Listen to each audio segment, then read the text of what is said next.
falamos sobre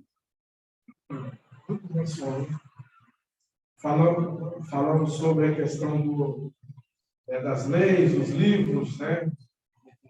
Ali de Levítico, Deuteronômio, Josué, isso. E agora nós vamos falar um pouquinho sobre também o livro de Reis e também Crônicas, e a história de Israel, onde ela se desenvolve, né? Em que etapa nós estamos? Nós passamos do período de Israel escravo, Israel no deserto, Israel na conquista, Israel no tempo dos juízes, né? Então passa de 320 a 360 anos aproximadamente, Israel sem um dominador, sem um governador sobre eles, porque Josué havia morrido, não tinha quem estivesse exercendo autoridade, né? Exercendo sobre eles ali uma liderança. Então cada um fazia o que vinha na sua mente, e Deus era o juiz de todos, através dos juízes que Deus levantava, né?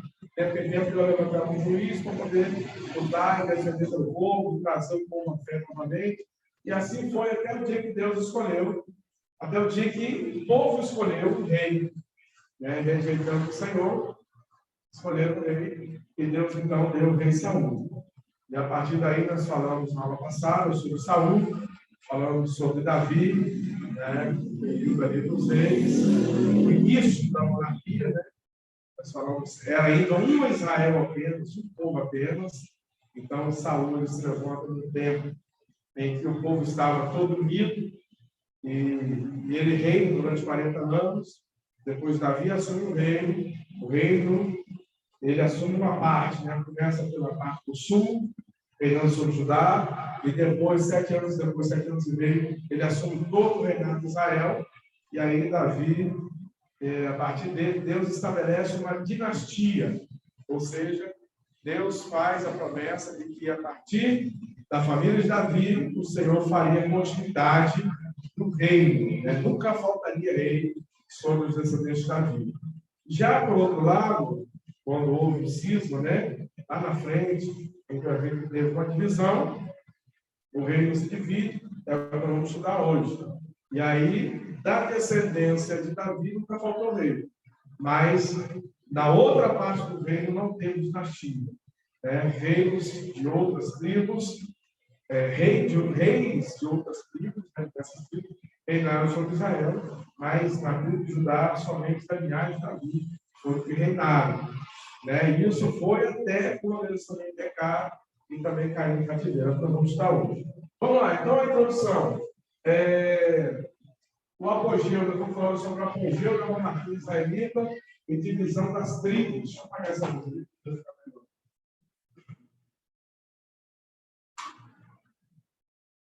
Então vamos lá, o apogeu da monarquia israelita e divisão das tribos. Introdução. Nesta unidade, estudaremos sobre o apogeu político, moral e espiritual da monarquia em Israel e seu desequilíbrio, seu declínio posterior, como resultado do afastamento dos monarcas, dos valores de Deus. O reino se divide e enfraquece, contribuindo ainda mais para o enfraquecimento espiritual do povo e a sua depravação. Então, aqui nessa unidade, né, a gente vai estar falando sobre duas coisas aqui que foram muito importantes para o povo. Uma é a política e outra é a questão espiritual e moral, porque são duas coisas que durante muito tempo era a mesma coisa para Israel. Política e religião em Israel, em determinados momentos, era a mesma coisa. Tinha a mesma funcionalidade, o mesmo valor, então andavam juntos, né? Por exemplo, a gente vai ver, depois aí da história dos povos de Israel, esses momentos em que a política e a religião falavam a mesma língua, mas que depois, quando os reis começou, né, e o poder subiu no coração de muitos, que foram a maioria dos reis que tiveram, que pecaram, desagradaram a Deus, então a religião ela desassocia. Né? Você vê a política e a religião, por exemplo, dentro do contexto da saída de Israel, da conquista, tudo ali está controlado. As leis que Deus entregou, elas eram tanto políticas quanto religiosas, né? Porque era a lei do bem-estar comum, isso é a política, e também da relação do homem com Deus, isso é a religião. Tudo fazia parte do mesmo contexto. Mesmo líder, ele era tanto líder político quanto também religioso. Já no reino, aqui já começam as divisões. Política é uma coisa e espiritualidade é outra. Política, você tem o rei. Espiritualidade, você tem o sacerdote. Né? Então já começam as divisões aqui. A unidade 3, o apogeu da monarquia israelita e a divisão das tribos. Quais são os objetivos dessa aula? É apresentar o apogeu, ou seja, o momento, né, alto, sublime da monarquia israelita, a sua depravação, afastamento de Deus e também o cisma, ou seja, a divisão do reino. Também expôs os livros de 1ª e 2ª Reis, 1ª e 2ª Crônicas, na sua temática, datação, autoria e seus registros das ações dos reis israelitas. É claro, irmãos, que a gente não tem tempo aqui para a gente falar sobre todos os reis, né? Nem teremos tempo para falar com muito detalhe, livro a livro. Livro a livro. Por quê? São histórias grandes, são acontecimentos grandes. Né? Dentro dos reinos, tem também os acontecimentos proféticos. Porque cada rei, né, às vezes tinha 1, 2, 3 profetas, e Deus usava para poder falar para determinados momentos, determinadas ocasiões. Né? E aí a gente, são muitos contextos, então a gente faz um panorama. A gente faz um panorama, porque aí seria um tema realmente assim, de um grande seminário, você estudar apenas cada um desses livros. Né? Cada um desses livros, porque existe muito material, né, a ser descoberto, a ser aí, compreendido a partir desses livros. Mas a gente faz um panorama geral, a gente dá uma passagem geral para a gente entender e se contextualizar. E eu volto a dizer, por que é importante a gente entender a Bíblia? Porque você não é passado para trás. Né? Todos que entendem a Bíblia jamais vai ser passado para trás. Jamais ele vai ser golpeado por uma falsa doutrina, um falso ensinamento, né? Um falso mestre. Então, e é importantíssimo para nós conhecer essa história de Israel. Né? Porque é a história da formação, é a história de como Deus pega Israel do nada e faz dele um povo, e um povo debaixo de uma promessa de trazer o Salvador. Então, aqui a gente está estudando e conhecendo o passo a passo da progressão, né, do crescimento dessa promessa de Deus. Como tudo aconteceu. A falta de crescimento é uma cegueira terrível. Com certeza.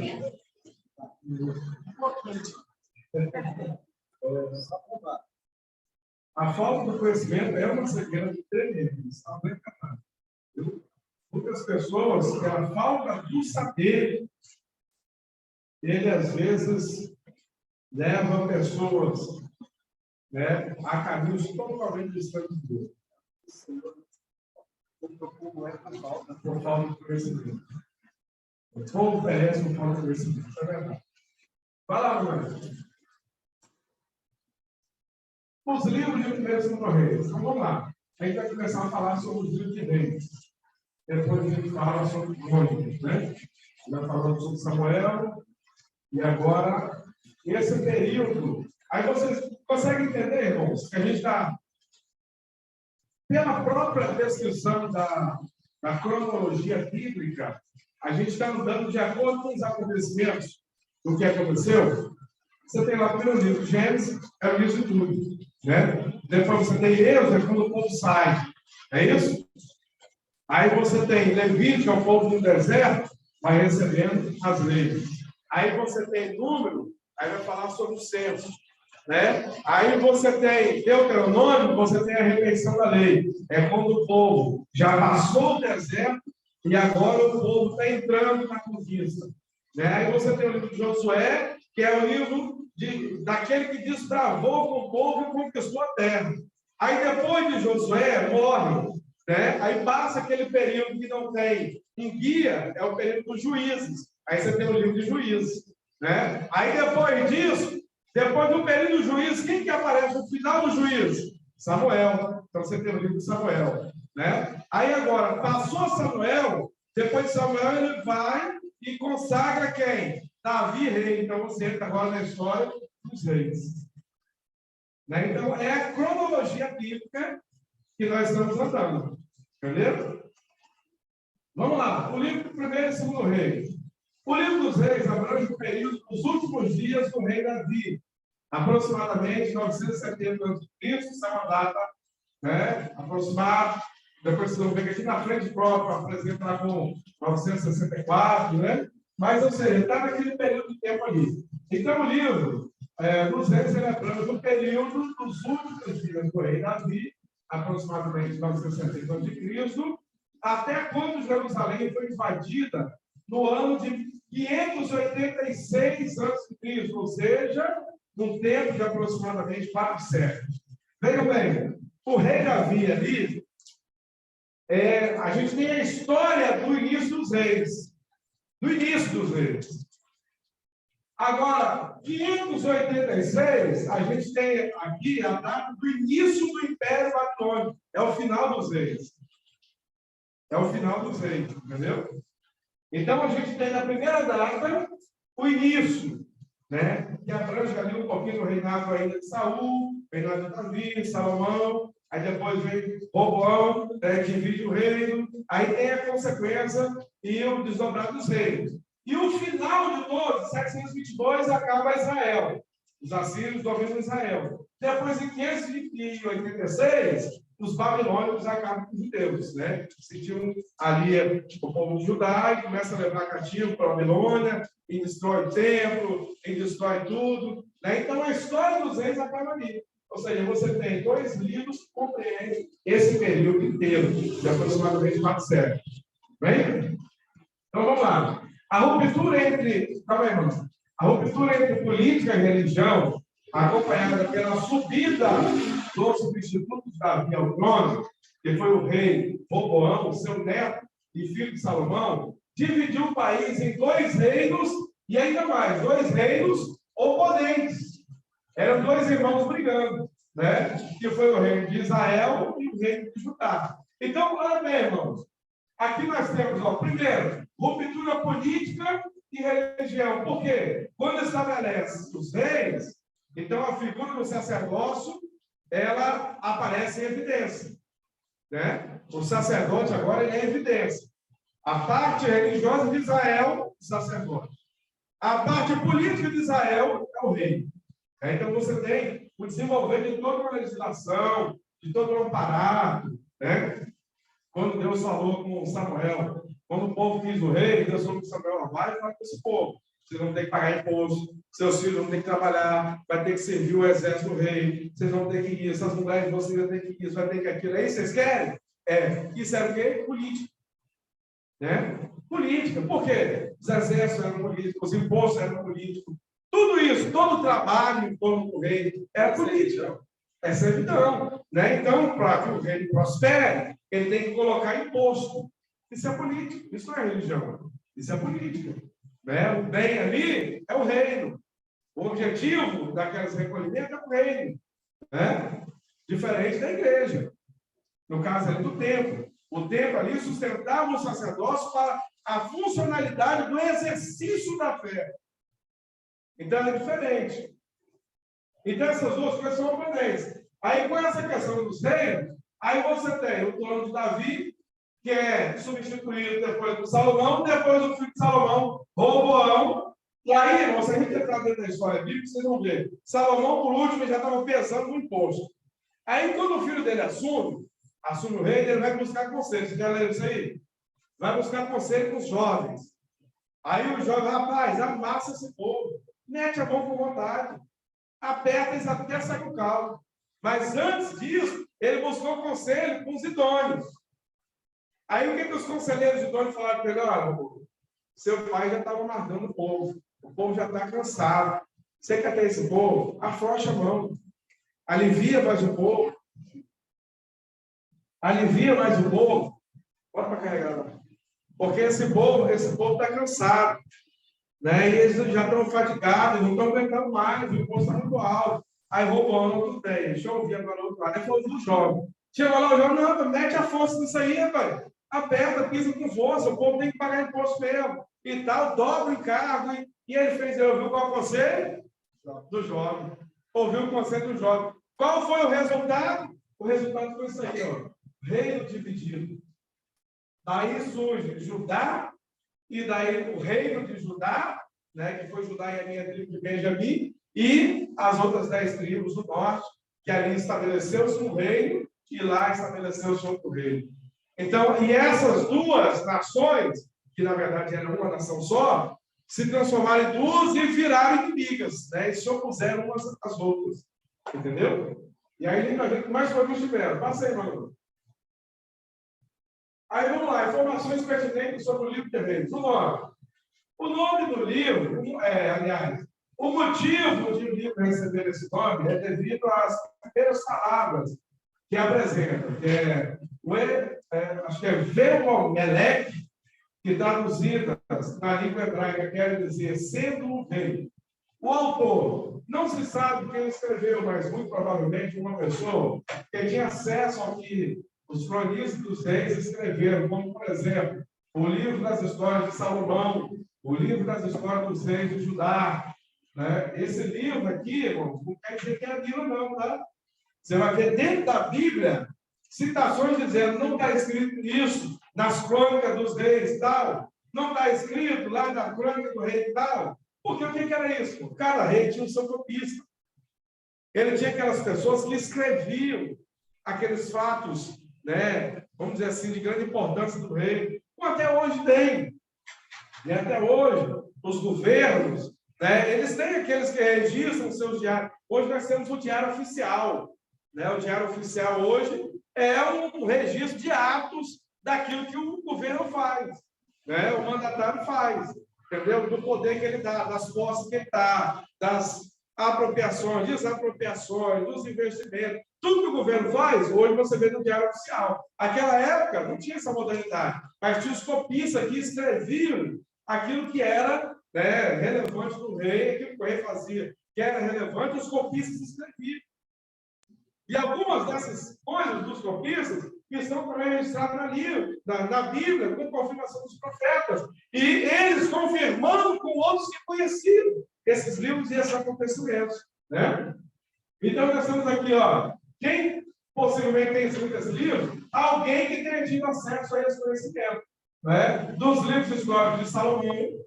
Salomão tinha, né, a sua vida, né, também registrada no livro das histórias dos reis de Judá, o livro das histórias dos reis de Israel, né, tudo isso com essas referências bíblicas que nós temos aí.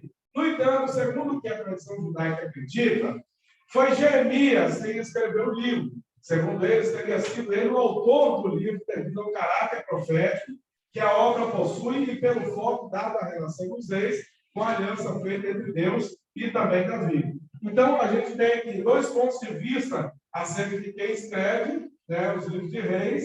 E nós temos aqui, da tradição judaica, eles acreditam por tradição que tenha sido Jeremias. Né? Por quê? Aí vai da metodologia que Jeremias escrevia. Né? Então, eles comparam que o livro de reis ela segue a mesma metodologia, né, da escrita dele. E aí você tem outros focos também de caráter até espiritual, né, em relação à aliança de Deus com Davi. Né? Então, isso aí passa muito também por um cunho, né, de quem vive aquela religião, de quem está presente ali. E não de alguém que está de fora, né, alguém que é do palácio, simplesmente está vendo acontecer cristão. Né? Então, você percebe ali também que a pessoa faz parte do contexto religioso. Passa aí, Bruno. Aí vamos lá, informações pertinentes sobre o livro dos reis. A data da escrita, seja quem for que escreveu, era um profeta e vivia nos tempos de Jeremias. Uma vez que o livro narra o começo do exílio do livro de Segundas Reis.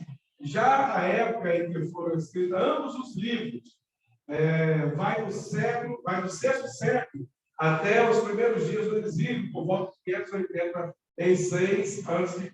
Interpretação da morte de Davi, aí vocês estão vendo ali de outra data, 1964, né? Até o término do reinado de Josafá, em 848 a.C. Então, essa data é provável que é escrito no livro de 1 Reis.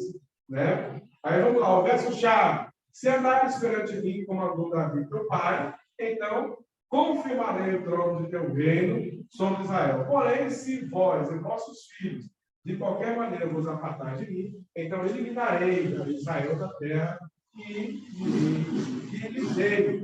1 Reis, capítulo 9, e o verso 4. Veja bem, irmão, olha.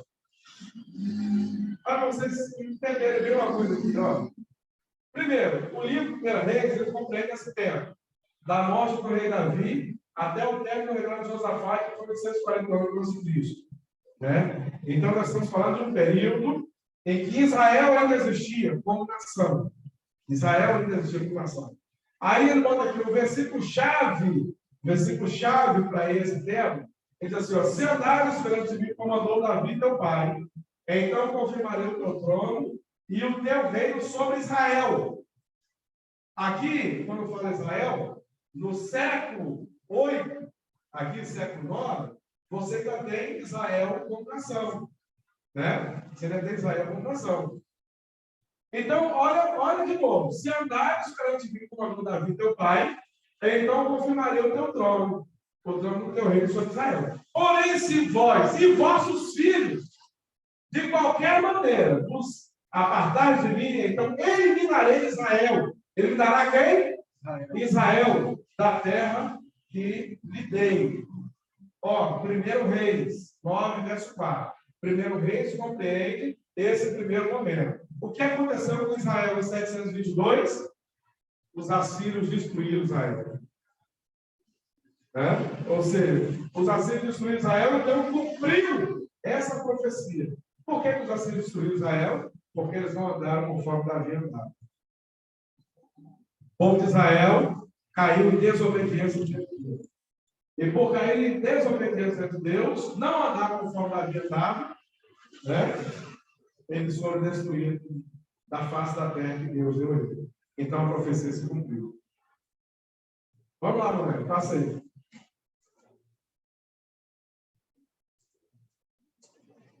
Vamos lá, o tema do primeiro livro de Israel. Os primeiros substitutos de Davi, a honra e a decadência de Israel. Conteúdo. Ambos os livros de Samuel e Reis constituem-se um conjunto de livros que relatam a respeito do reino israelita, reinos do norte e também do sul. E, por certo, precisam ser lidos em conjunto. Os livros de 1 e 2 Reis são uma coletânea de histórias que relatam a respeito dos reis de Israel, nos quais possivelmente o profeta Jeremias queria mostrar que, para que o povo pudesse gozar das bênçãos e do favor de Adonai, eles deveriam ser fiéis a ele. Então, dentro de um contexto geral, esses dois livros, por exemplo, nos livros hebraicos, né, eles compreendem um livro apenas. Né? Na Tanakh, é o livro hebraico, a Bíblia hebraica, eles compreendem apenas um livro. Não tem essa divisão. A divisão, ela acontece na Septuaginta, né? Então, lá na frente, depois Jerônimo, ele classifica ainda essa divisão, fazendo o quê, irmãos? Classificando a história dos momentos. Né? 1 Reis, ele abrangiu esse período. Então, dessa parte aqui, desse livro para cá, teve esse período, é o primeiro livro. Dessa parte para cá, abrange uma outra parte, já é uma outra parte da história, outra parte de Reis, então, segundo Reis. Né? Então, por isso, foi classificado dessa forma. Mas, na Bíblia hebraica, esses livros se formam um livro só, o livro de Samuel, primeiro e segundo, formam um livro só, Crônicas, formam um livro só, entendeu? Então, lá na Bíblia hebraica é assim. Aí, depois, as traduções que foram tendo, isso foram sendo, nós já estudamos isso aqui, olha, essa aula, se não tiver ainda, quando da formação do canão sagrado, né, quando ele foi escrito, ele não tinha aquela intenção de que eu vou deixar fácil para quem não entenda. Eu quero registrar. Então, tudo era registrado. E vai embora, vai registrando impecavelmente. Posteriormente, nas traduções, aquilo vai sendo transcrito, vai sendo, né, transferido para outra linguagem, né? Aí o que acontece? Os copistas, eles começam ali a fazer o quê? A selecionar e ver as histórias, até qual momento. Por exemplo, Samuel, até qual momento, então ele pode separar o livro. São dois capítulos, duas histórias aqui distintas. Então, primeiro Samuel e segundo livro de Samuel. Né? Aí você tem Reis, você tem esse período que fala aqui do início da monarquia até a destruição de Jerusalém, de Israel, de Jerusalém. né? É o primeiro livro, mas continua a história dos reis agora no Reino do Sul. Então, aqui é um segundo livro de reis. E aí, para ficar mais fácil, foram sendo classificados assim, foram sendo estabelecidos versículos, depois colocaram capítulos, né? Que aí vai separando as perícopes, né? O que é uma perícope? É um período. Um período que trata sobre determinada coisa. Então, vai lá e coloca isso aqui dentro de um capítulo. Esse período aqui fala outra coisa, aí outro capítulo. Esse período fala outra coisa, outro capítulo. Dentro desse capítulo, para não ficar aquela coisa muito cansativa, divide, estabelece versículos, né? Então, foram sendo colocados versículos na Bíblia para ficar muito mais prático, fácil e compreensível para o leitor, né? Porque a intenção, o registro já tinha. Agora, a intenção é fazer o leitor compreender o que ele ia ler. Se você pega um livro interminável para ler, você lê 2, 3 páginas e acabou. Agora, se você pega um livro, você tem capítulo, você tem versículo, né? Você pode ler tantos capítulos, depois continua o versículo tal, e você tem muito mais facilidade de compreensão e entendimento. Então, por esse motivo, a Bíblia foi sendo estabelecida dentro desse formato, né? Então, nós temos aqui o livro 1 e 2 Reis, que tiveram esse momento aí de história. Passa aí, meu.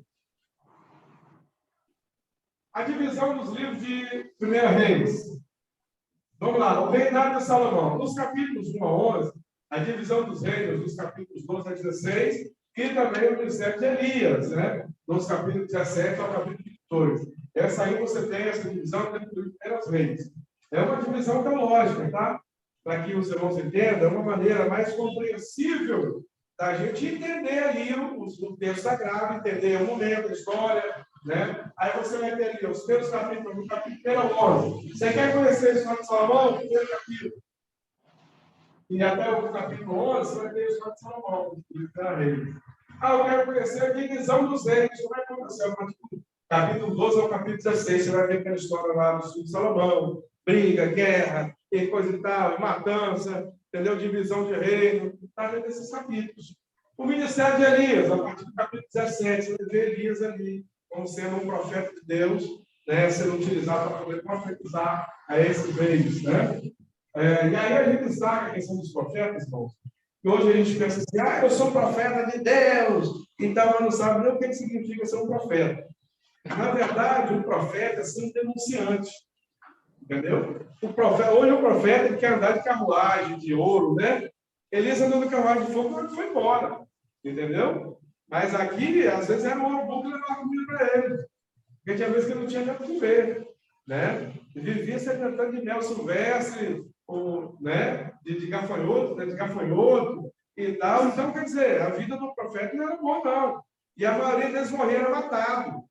Tá? Parece que a história conta que Isaías foi cortado ao meio, dentro de um toco. Né? Então, você vê, hoje o profeta, todo mundo quer ser profeta hoje, né? Hoje está até botando uns roupão assim, diferentes, os cabeções, você não vai botar não, mano? Tem roupão branco, fica bonitinho. Deixa eu acabar o curso, quem sabe até lá a gente podia. Quem sabe até lá você vira um profeta.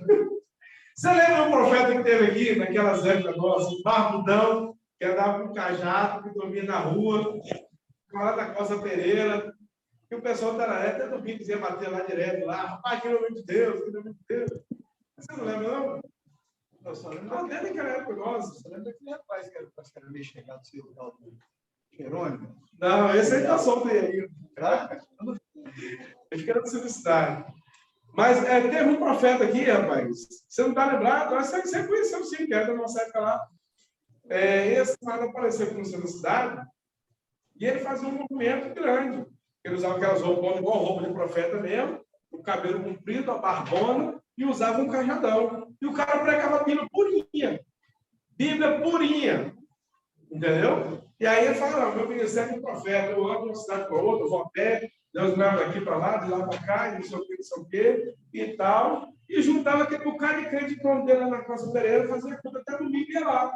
Domingo, passou o domingo da série, ia lá, para poder pregar, e eu ficava olhando aqui, assim, falava, rapaz, parece que eu falo de Deus mesmo, fala a Bíblia. Mas esse formato, esse padrão, isso aí ficou no Antigo Testamento. Esse padrão ficou no Antigo Testamento, esse padrão não está agora. Mas, né? Pode você usar esse padrão, esse traje? A história dos costumes. Hoje eu entendo o seguinte, Foi só para aquela época? Claudir, eu trabalho na área de segurança.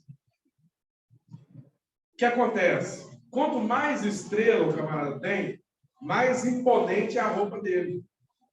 Você entendeu? Sim.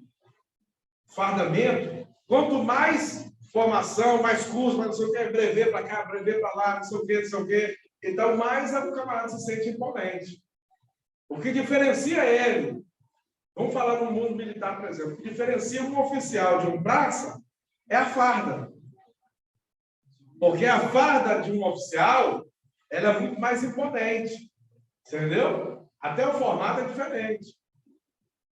E aí bota o camarada na elegância, com mais superioridade. Hoje o que eu vejo é isso, as pessoas estão usando de métodos para se colocar acima dos outros. Na verdade, rapaz, se a gente for olhar para Jesus, Jesus estava acima de todo mundo. O que ele fez? Ele desceu e ficou entre os piores, entre os mais baixos, entre os que não tinham nem o que comer. Então, se eu querer... Para ele se tornar o maior, tinha que se tornar o menor. Tinha que se tornar o menor. Então, se eu quiser mostrar hoje poder através de minhas vestes, eu estou ficando contra o princípio de Jesus. Porque o princípio dele estava lá em cima, ele desceu e habitou entre nós. O mundo como humano e ainda foi morto. E ainda foi morto. Esse é um exemplo a ser seguido. Não existe um exemplo a ser seguido, senão o de Jesus. Quando os discípulos exigiam carruagem, exigiu luxo, exigiu nenhum. Todos eles viviam entre o povo e morreram entre o povo. Mas os profetas de hoje querem viver acima do povo, sendo glorificado, destacado. Ou aquele é o nome de Deus, a roupa dele. Dá uma contramão aí. Entendeu? Só uma curiosidade. Por que o senhor se intitula as pessoas como hoje, né? A gente vê esses pregadores de vídeo, de TV e outros. Até no caso do meu sobrinho mesmo, João Carlos, já não é mais pastor, ele é bispo. E por aí mais. Claudir, a função do bispo, na verdade, teologicamente falando, o bispo e o presbítero é a mesma pessoa, é a mesma função. Né? É a mesma função. Quando desenvolve a igreja lá no início, os presbíteros que comandavam as igrejas, né, os locais de adoração, aquele que ia sendo mais relevante, destacando entre os demais, aquele que ia coordenando os demais, ele virava um bispo. Ou seja, ele era um pastor, que todos eram pastores, né? Era um pastor que estava acima dos demais pastores. Entendeu? Essa cultura ainda funciona na Igreja Católica, por exemplo. Você tem os padres e você tem os bispos. O bispo está acima dos padres. Entendeu? Está acima dos padres. Então, hierarquicamente, a função do bispo era uma função acima dos pastores. Essa função era bíblica. Era bíblica. Agora, os apóstolos, isso aí eu sou contra. Porque o último apóstolo foi Matias. Os apóstolos foram somente eles. Né? Matias não, Paulo. Que no lugar de Judas entrou Matias, e o último foi Paulo. Né? Paulo foi o último apóstolo. Depois daí, para lá, a igreja não consagrou mais apóstolo. Não reconheceu ninguém na função de apóstolo. Aí reconheceu o presbítero, reconheceu o pastor, reconheceu o bispo, o evangelista, o bispo. Entendeu? Que existia uma função hierárquica maior. Então, o que eu compreendo hoje? Uma instituição, uma denominação, que ela tem uma grande quantidade de pastores, por exemplo, a Wesleyana, eles trabalham com o bispo, o ministério bispal lá. Por quê? É uma igreja gigante, né? Diferente da Assembleia de Deus, apesar dela ser muito menor da Assembleia de Deus, em relação à Assembleia de Deus, mas ela é uma só. A Assembleia de Deus, não, a Assembleia de Deus é porque cada um é uma liderança. A gente tem uma convenção, mas a convenção de pastores, não de igreja. Lá não, lá o bispado é de igreja. O pastor lá, ele está lá hoje e amanhã, o concílio tira e bota para outra igreja. Entendeu? Assembleia, os nomes viram genérico, então. Na Assembleia de Deus, o que acontece? Hoje nós temos, se a gente fosse trabalhar com essa metodologia, a gente teria os presidentes de convenção que poderiam ser chamados de bispo. Porque eles são os pastores que estão acima dos demais pastores. Seriam eles. A igreja, acho que a Madureira está trabalhando com essa questão. Acho que o presidente é bispo. O presidente lá é bispo. Então, é uma instituição gigante, ele é acima de todos os pastores, é bíblico. Entendeu? Isso é bíblico. Agora, apóstolo não. O último foi Paulo. Entendeu? Agora, eu não vejo o problema de uma instituição grande estabelecer. Agora, o problema é, você imagina, agora eu sou bispo Davi. Ah, meu Deus. Misericórdia, né? Cadê? São Davi é melhor, né? São Davi é. Quem não está doente, aí é São. Entendeu? Então, hoje você tem qualquer movimentozinho, juntamento de pessoas, não, agora é o bispo. É o bispo fulano de tal. É bispo e apóstolo, eles falam, se denomina muito. Né? É. E a questão da denominação desses nomes, muitas das vezes, para se por um cargo assim de nome hierárquico desse, tem que ser alguém que está na altura ou acima. Não o próprio dizer assim, a partir de hoje eu me unjo como. Isso aí. Não tem lógica, né? Agora, Deus falou comigo agora sobre isso. Entendeu? Porque na história bíblica sempre fala que foi ungido por um profeta, sempre. foi ungido sempre por um maior. Vai ter que ter alguém maior, ungido maior. Isso aí. A igreja tem um concílio, né? Esse concílio reúne ali oficiais, né? Oficialato na igreja, são presbíteros, são os ministros, né? Então, vamos supor que a igreja é uma igreja grande, tem concílio, esse concílio faz parte do presbítero, faz parte. Nós, Leandro, tem um conselho de pastores e tem um conselho de presbíteros. Quem escolhe, se o pastor trabalhar sobre a igreja, são os presbíteros diáconos. Entendeu? Faz parte de um conselho interno da igreja, eles fazem a recomendação ou não. Igreja Batista, a mesma coisa. Quem manda no pastor a igreja, o pastor é um funcionário da igreja. Na igreja Batista. Então, se o pastor começar, o pessoal, não está pensando nesse pastor, não, mandar ele embora. Esse tempo atrás, o meu sobrinho é da igreja Batista, lá na Serra. Eles mandaram o pastor embora. O filho do pastor está dando problema, o pastor estava em pecado, cantando, não sei o quê, qualquer coisa lá. Mandaram o pastor embora e eles estavam sem pastor e estavam contratando o pastor para a igreja. Entendeu? Contratando mesmo. Pega o currículo, vai avaliar, vou ouvir o pastor, vou conhecer, houve referências para saber quem é esse pastor, está lá, não, esse pastor não. Já foi pastor de uma igreja, tirar de lá, não, vamos procurar outro. Entendeu? Enquanto isso, um dos líderes lá vai dirigindo, vai. Então, até chegar um pastor para eles poderem empossar e pagar o salário. Entendeu? E aqui você gosta de Só uma pergunta. No caso, nós três aqui deduzimos, concordamos em tirar esse dito pastor. Aqui, no caso, não tem uma direção de Deus, que Deus deu a determinado tempo para ele. Não, lá aí não tem essa visão. Não. A visão é totalmente administrativa. Por quê? Existe lá um concílio, existe lá uma instituição maior, um fórum maior, né, que são as convenções batistas. E o que eles decidem. Hoje trata como uma instituição, como uma empresa. É como uma empresa. Exatamente. Não quer dizer. O pastor lá é carteira assinada. Deus não existe, tá? Assim, aqui, na igreja presbiteriana. Não é questão de Deus, não existe, não. Não, é questão administrativa dele. Sim.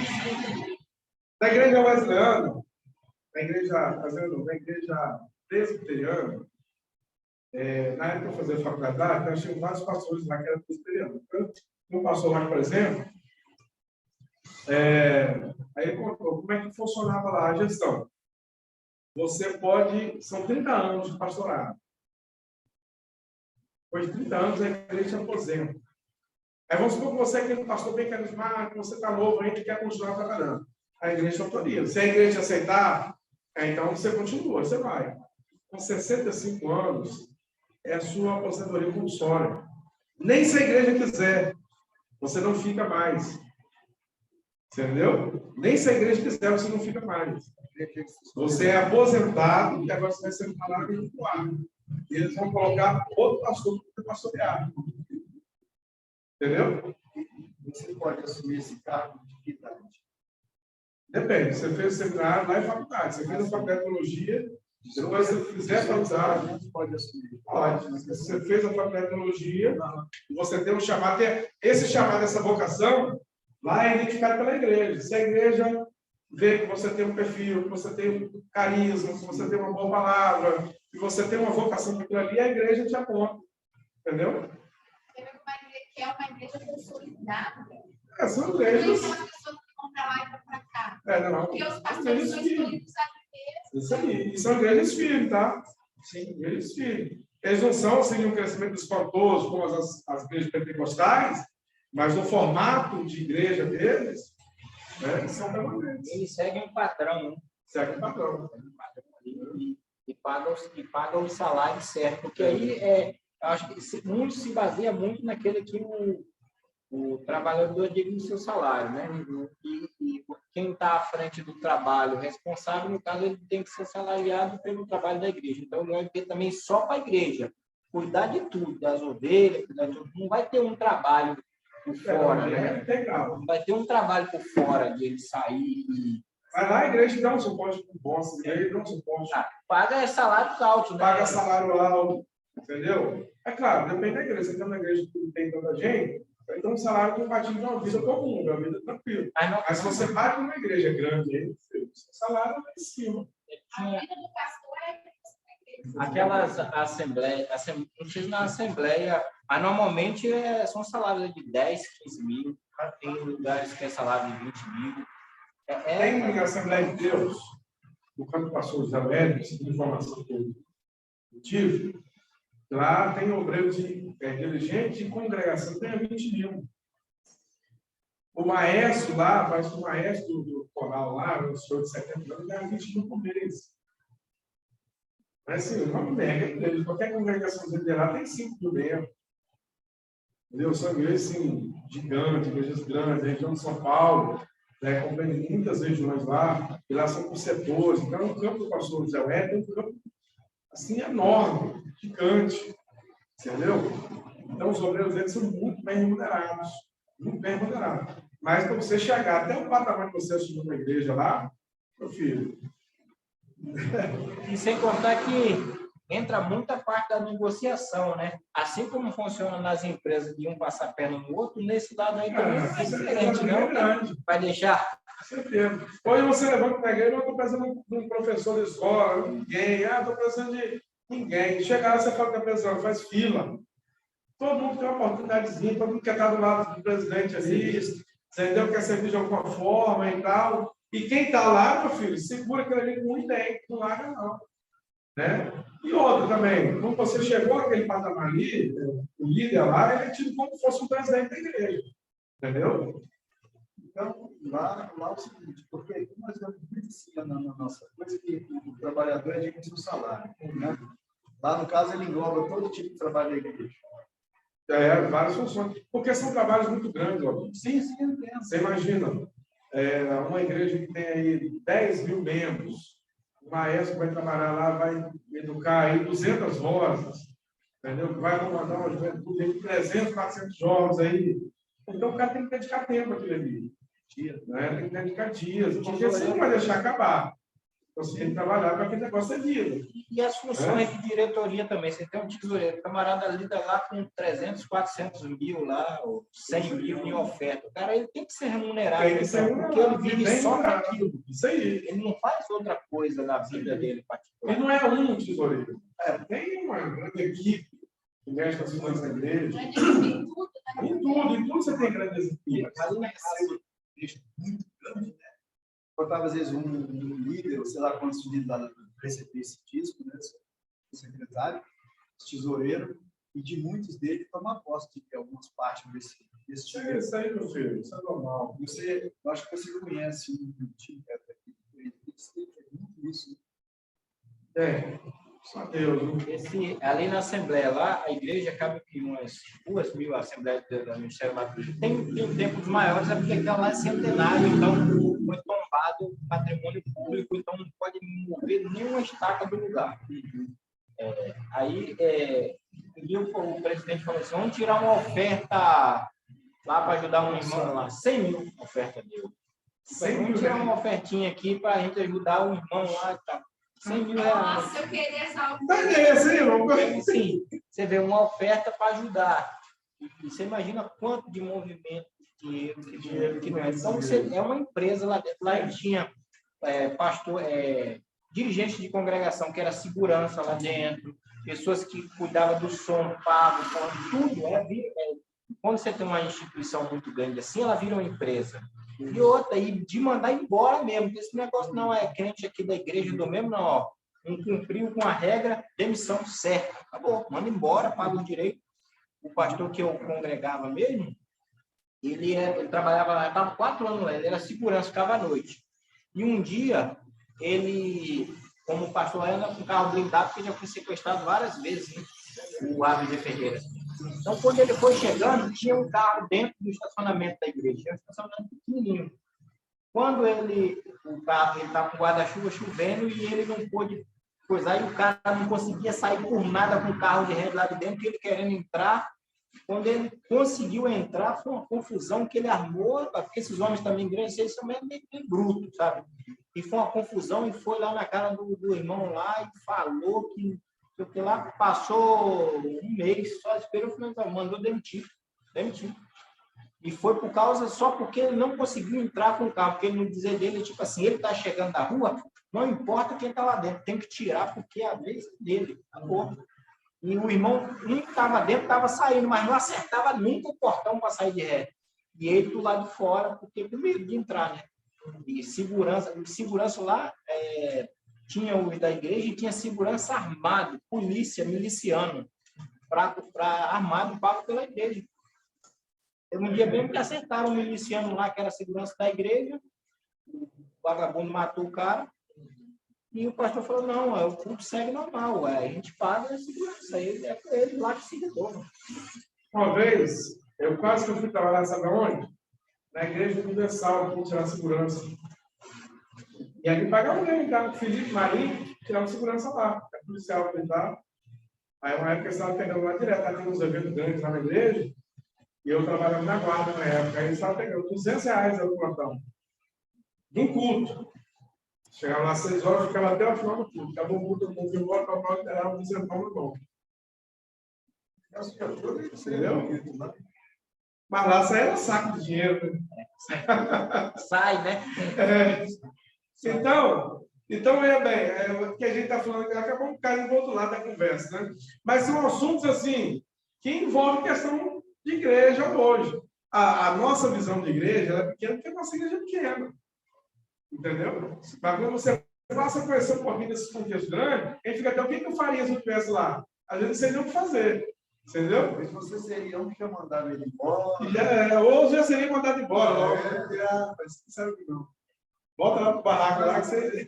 Quando tivesse grandes massas, entra muito movimentação. Muita movimentação, isso aí.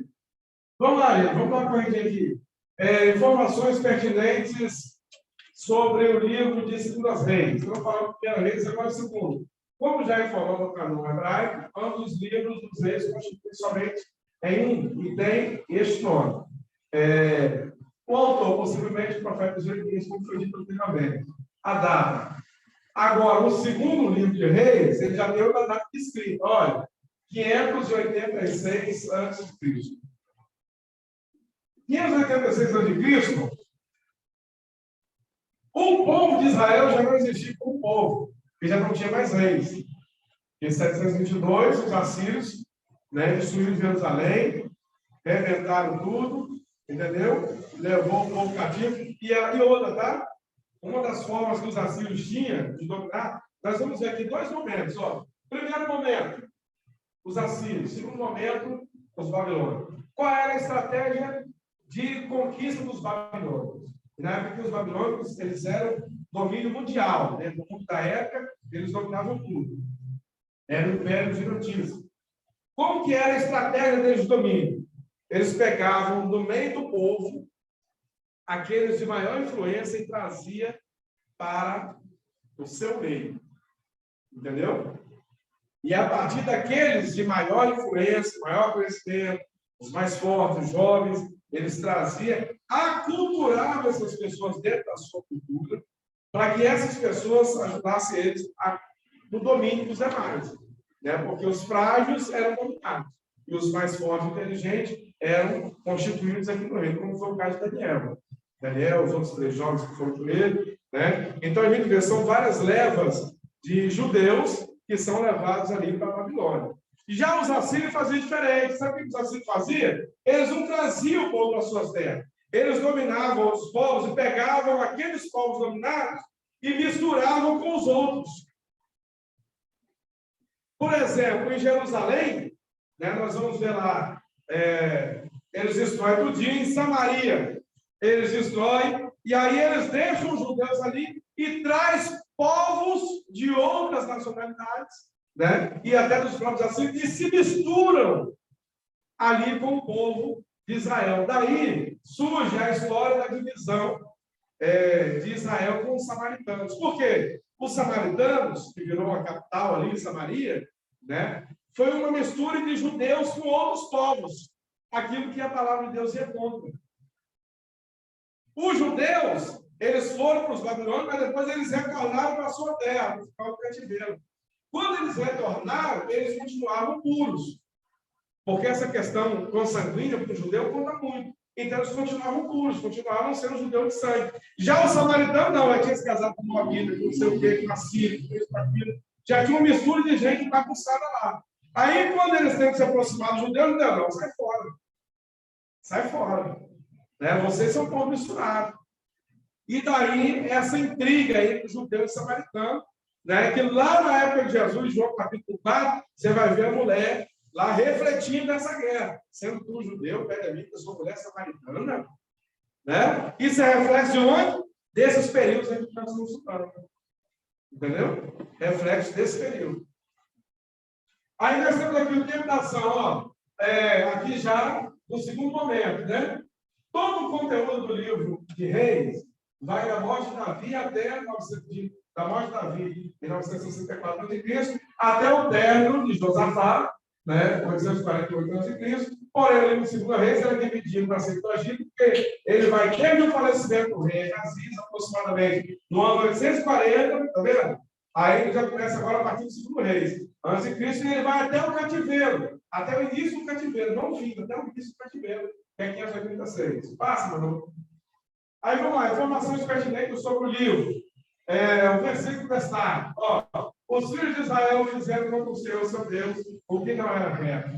O Senhor advertiu Israel e Judá por intermédio de todos os profetas, pelo que o Senhor rejeitou a toda a descendência de Israel. Olha lá, a descendência de Israel foi rejeitada. E os afligiu e os entregaram nas mãos dos despojadores, até que os expulsou da sua presença. Então Deus rejeitou a Israel. Os últimos reis dos cativeiros de Israel e Judá, conteúdo do livro. O livro de 2 Reis é uma sequência do livro de 1 Reis. Mas na Bíblia hebraica, na Tanakh, eles continuam-se somente num livro, como nós sabemos. Vai, Manu.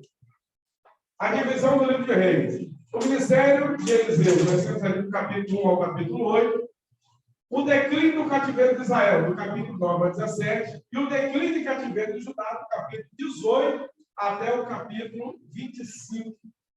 A fim de reconstruir a história da época dos reis, além de fazer uso de materiais como o livro das histórias de Salomão, o livro das histórias dos reis de Judá, o livro das histórias dos reis de Israel, Jeremias também usou uma parte da anotação profética feita por Isaías. Nós temos lá Isaías 36 a 39 e 1 Reis 18, verso 20. Então, nós temos aqui que o profeta Jeremias, quando ele escreve esse livro de 2 Reis, ele faz uma junção de várias partes da história, né? E aqui nós temos, ele reconstruindo essa história, ele faz uso dos livros da história de Salomão. É aquele livro escrito pelos copistas, né? Ele faz uso também da história dos reis de Judá. Então ele compreende todo Israel, né? Ele pega histórias do rei, quando Israel era um rei, ele pega a história do rei de Judá, depois ele pega a história dos reis também de Israel, né? E aí ele faz também uso de uma parte profética do profeta Isaías. Então tudo isso compõe ali o livro de 2 Reis. Vai, Manu. Primeiras Crônicas. Aí nós passamos agora. os livros, né? E como eu estava falando para vocês, nós iniciamos uma conversa fugindo da conversa verdade, da questão dos profetas. A questão do profeta, irmãos, ele, na verdade, ele é um denunciador. A função do profeta é denunciar o erro, entendeu? Então, quando a gente diz, eu quero ser um profeta de Deus, é uma responsabilidade. Porque um profeta, na visão antiga, hoje o profeta é aquele que entrega uma mensagem profética, né? Ou é aquele que prega, porque nós estamos falando a palavra de Deus, né? De toda forma. Mas na visão lá do período que era dos profetas, o profeta era alguém, né? Que Deus enchia ele do Espírito Santo, ou Deus falava com ele em uma visão, ou falava aos seus ouvidos, né? Ou dava a ele autoridade para poder falar, e ele, segundo a sua palavra, Deus fazia, né? Então, esse era o profeta. Na maioria das vezes, né, o profeta ele vai para denunciar. Algumas, poucas vezes, você vai ver o profeta abençoando, mas na maioria das vezes ele vai para poder amaldiçoar, ele vai para cobrar, ele vai para poder corrigir, né? Ele vai para denunciar, entendeu? Denuncia reis, denuncia sacerdotes, né? Então, existia três figuras, o rei, o sacerdote e o profeta. O profeta não era aquele que estava lá no culto todo dia, não. O profeta, ele vivia às vezes pelos montes, era de uma cidade para outra. O homem de Deus está lá, opa, o profeta está aí, que eu vou estar lá, né? Porque ele sempre tinha alguma coisa de Deus para poder falar e abençoar o povo. Então, essa era a função de um profeta. Vai, meu amigo. Não, peraí. Primeiras Crônicas, né? Eu sei agora esse livro de Primeiras Crônicas. O livro de Samuel, Reis, ele tem passagens paralelas no livro de Crônicas, onde o conteúdo principal, ele é o quê? O templo. Aí, beleza. Esse livro de Primeiras Crônicas, ele vai ter... Nós estamos aqui no livro de Samuel, Reis, tem passagens paralelas, né? Ou seja, semelhantes. Também no livro de Crônicas. Por quê? Ele vai desenvolver um tema. Esse tema principal do livro de Crônicas vai ser o templo. Porque Davi entenda no seu coração fazer um templo para Deus. Só que Deus rejeita, né? O Senhor rejeita Davi de fazer o templo. Aí, Deus vai usar o filho dele, vai usar Salomão. Crônicas vai falar sobre, especificamente, essa visão. Se a gente pensar, irmãos, na visão, vamos continuar assim, nessa linha de raciocínio, de interpretar os contextos dos livros, né? Você vai pegar os livros de reis, você vai ver ali a história dos reis. Então, a gente vai focar mais numa história social, uma história política, uma história de guerras, uma história de fracasso, uma história mais voltada para o cotidiano do dia a dia dos reis. Agora, no livro de Crônicas, você vai partir para uma parte mais espiritual desses momentos, né? Porque ele vai relatar também processos dos reis, né? Existência dos reis, momento dos reis, mas dentro de uma visão agora espiritual, não daquela visão política. Aí, assim, o templo de Jerusalém foi um local designado para se cultuar legitimamente ao Deus de Israel. O objeto de vida de Israel gira em torno do templo, que na verdade não é um simples edifício físico, mas é um lugar especial e ele tem um valor simbólico muito grande. Quando você vai lá para a inauguração do templo, depois a gente vai falar um pouquinho, você vai ver as promessas que Deus faz ali, né? Que ele estaria naquele lugar. Por que o judeu, quando ele ora, né, aí você tem lá, por exemplo, a época lá do cativeiro, né, que Daniel, ele ora virado para Jerusalém. Por que é lá em Jerusalém? O templo, né?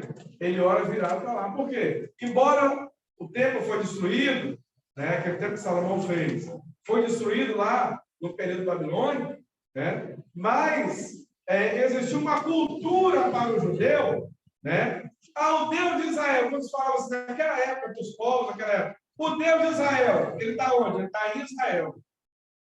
Então, quando tira Israel, quando tira ele dali do seu lugar, o Deus dele ficou lá. Entendeu? Essa é uma visão que eles tinham, que o Deus dele ficou lá. Então, ele está aqui agora, desejoso por estar onde está o seu Deus. Entendeu? E ele foi tirado, né? Ele estava cativo, né? Ele pertencia àquela terra. Vocês querem ver um exemplo da arca? Por exemplo, a arca, né? Representava ali a presença de Deus. Quando a arca foi embora, o povo desesperou. Deus foi embora. Tiraram Deus de nós. Tiraram Deus de nós. Hoje, a gente teologicamente entende que não, Deus está em todo lugar. Aquilo ali eram símbolos, né? Eram objetos, tinha a sua representatividade, tinha o seu valor, mas aquilo não era Deus. Representava Deus, tinha a presença de Deus, mas não era Deus. Deus está em qualquer lugar, em todo lugar, né? E aí, mas para o judeu, isso era difícil naquela época entender. Para ele, o Deus de Israel está lá. O Deus da Síria está lá na Síria. O Deus de tal lugar está lá em tal lugar. E aí você vai encontrar textos que você vai dizer, ó, lá tem o Deus fulano e tal. Ou seja, eles já vão para lá entendendo e reverenciando aquele Deus lá. Porque sabe que aquela terra lá é daquele Deus. Então isso para eles era comum. Hoje, teologicamente, a gente entende que não. Né? Mas para um judeu, quando tirou Israel de lá, daí você tem aqueles salmos, né? Saudosos, que cantam mensagens lá de Jerusalém, né? De quando o povo estava cá cativo, não é isso? Quando eles estavam fora da sua terra, fora da sua pátria, e tal, desejosos de ver o templo, né? Desejosos de estar no lugar da adoração, porque para eles Deus estava concentrado ali. Hoje os judeus ainda vão lá fazer aquelas orações do muro da lamentações, porque eles entendem que ali é a representação do templo, né? Por isso que eles brigam para ir lá naquele lugar. O muro é a única coisa que resta do que for o templo. Então, para eles ali é como se eles estivessem dentro do templo. Chega ali, encosta ali. Mete a barreira para você ver se você sai vivo. É sagrado. Eles estão adorando a Deus, mas chegam mesmo assim. É. E aí, o que acontece? Está distante. Então, a gente vê aqui, ó, o templo de Jerusalém foi um muito local. E aí, você vai ver que Crônicas, ele vai focar nessa missão do templo. Vai, Malu. Informações pertinentes sobre o livro de Crônicas. Primeiro, o nome. Né? Ambos os livros, primeiro e segundo, também formam um único livro no canon hebraico.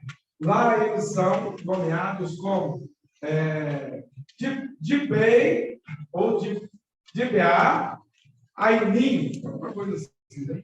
Que tem como tradução acontecimentos do dia, ou seja, quando vai relatar dias a dias, né? Os acontecimentos que aconteceram ali. O autor não se sabe ao certo quem escreveu este livro, porém, segundo a tradição judaica, teria sido o sacerdote escriba Esdras, o autor desse livro. Segundo eles, Esdras separou, dentre os muitos registros esperados, como de Samuel, Gade, Natan e outros, informações referentes à história de Israel, principalmente as que se tratam da tribo de quem? Dessa tribo aqui, ó, tribo de Judá. Né? Vejamos, nós estamos avançando na história, tá? Nós estamos agora em Crônicas, falando sobre a questão do tempo. Né? Crônica fala sobre a questão do tempo em qual aspecto? Ele vai trazer a sua referência mais para a tribo de Judá, porque quando se fala no sentido mais espiritual, você vai diretamente mais à tribo de Judá. Porque de Judá vem o nome judeu, de Judá vem a família real, de Judá vem Jesus. Entendeu? Davi da tribo de Judá, os seus descendentes da tribo de Judá, os que, né, todos aqueles que exerceram ali no reino, e o próprio Jesus também é da tribo de Judá. Então, nós temos aqui o foco espiritual, ele foca mais para essa tribo. Né? Passa aí, mano. Vamos lá, a data da escrita. A data da escrita do livro foi logo após a volta do exílio. E tinha como objeto relembrar, alegrar e admoestar o povo, uma vez que depois de 70 anos, Israel retorna à sua terra, reedificando o templo e, desde então, vivendo uma enorme fraqueza espiritual. Então, olha o problema aqui, né? A data da escrita, Israel ali, cativeiro, né? Aí você tem os profetas escrevendo, porque via no povo ali uma frieza espiritual muito grande, um afastamento de Deus muito grande, né? Então, o profeta, ele faz rememorar, ele começa a escrever, né, para que o povo relembrasse toda a glória de Israel a partir do que Deus fez né, pelos reis, pelo templo, lugar de adoração, né, a presença de Deus. Então, tudo isso é voltado à memória, porque o templo sempre foi uma referência grande para Israel. Né? Sempre foi a garantia de Deus em Israel, era o seu templo. Era o seu templo. Né? E dali existia o ofício sacerdotal, né, os sacrifícios, a manifestação da glória de Deus. Né? Então, tudo isso dava no templo.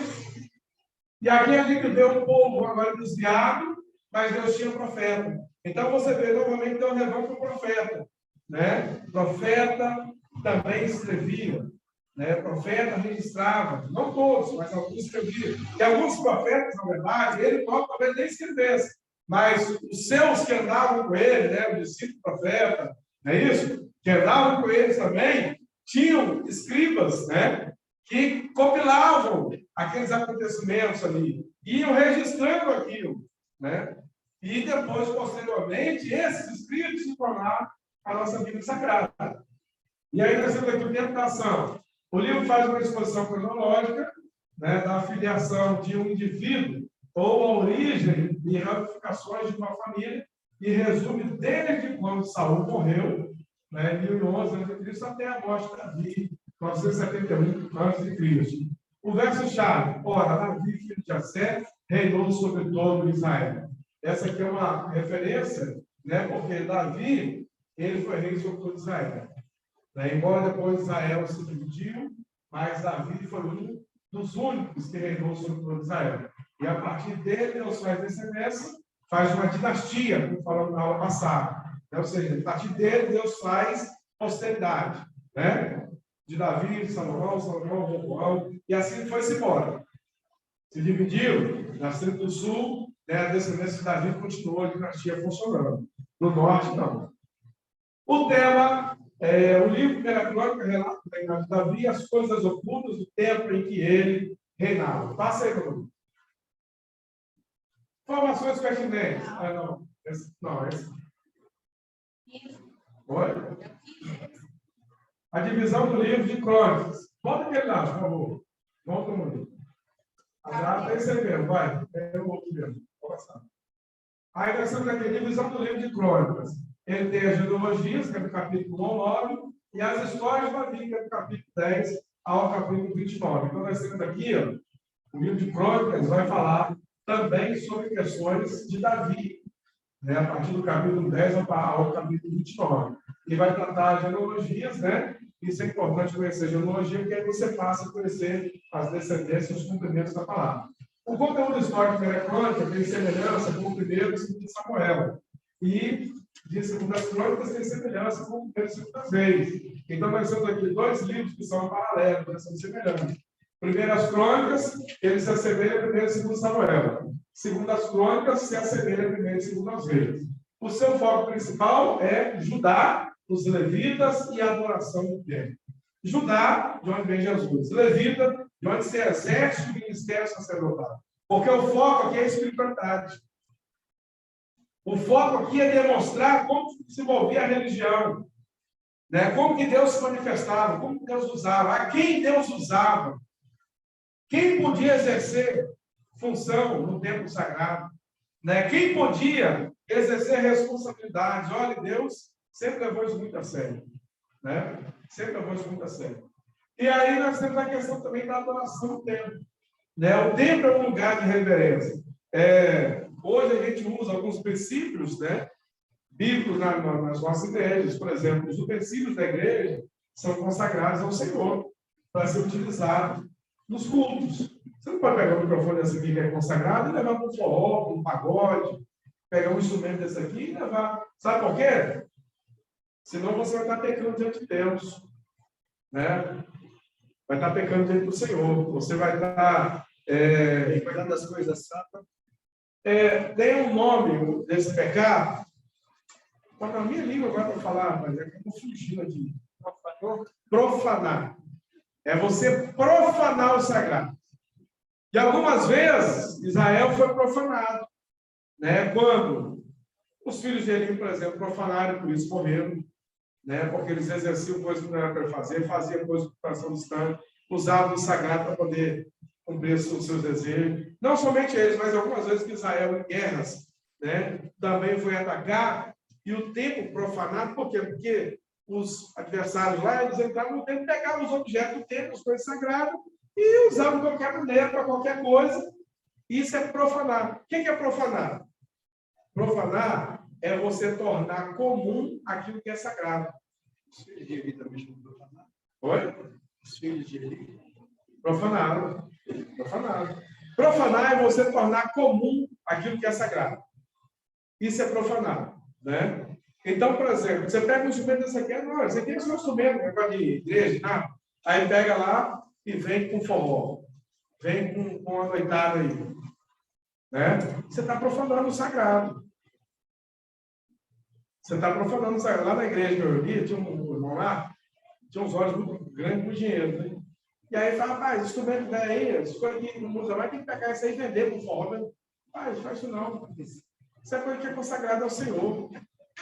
E qual o fim da nisso? Se você não quer utilizar mais no preço, ou você doa uma instituição pequena, uma igreja pequena que tem necessidade, né? Ou então você bota fogo, queima. Entendeu? Queima. Se está te ocupando espaço ali, então queima. Mas não vende por macumbeiro, por cachaceiro. Você vai profanar o sagrado. Entendeu? Você vai profanar o sagrado. Né? Esse princípio não mudou. O que é de Deus é de Deus. Né? Um dia foi orado, um dia foi consagrado por isso mesmo. Como é que você vai pegar aquilo que é santificado e vai botar na boca do diabo lá? Não cabe. A mesma coisa, você vai pegar os utensílios lá da macumba e vai vir para usar dentro da sua igreja. Né? Existe uma consagração deles lá que para nós aqui não cabe. Né? Para nós aqui não cabe. Então, irmãos, isso aqui é uma questão muito séria desse contexto ali. Tá? De Crônicas, Levítico, essa questão aí dessa tribo dos levitas, né? Porque existiam vários ofícios. Pensa bem, hoje a gente pensa, a nossa igreja, a gente pensa na igreja sempre o tamanho da sua igreja que você está, né?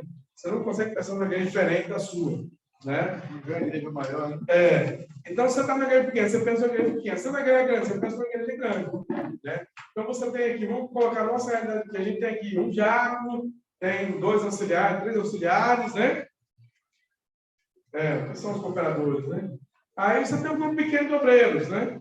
Então, você pensa, poxa, mas tem um pastor, que é o pastor presidente, depois você tem um outro pastor que é auxiliar, né? Aí você tem presbíteros, né? Então você vai escalando, vamos dizer assim, na hierarquia, vai descendo a escala, né? E você tem até o nome que está na porta.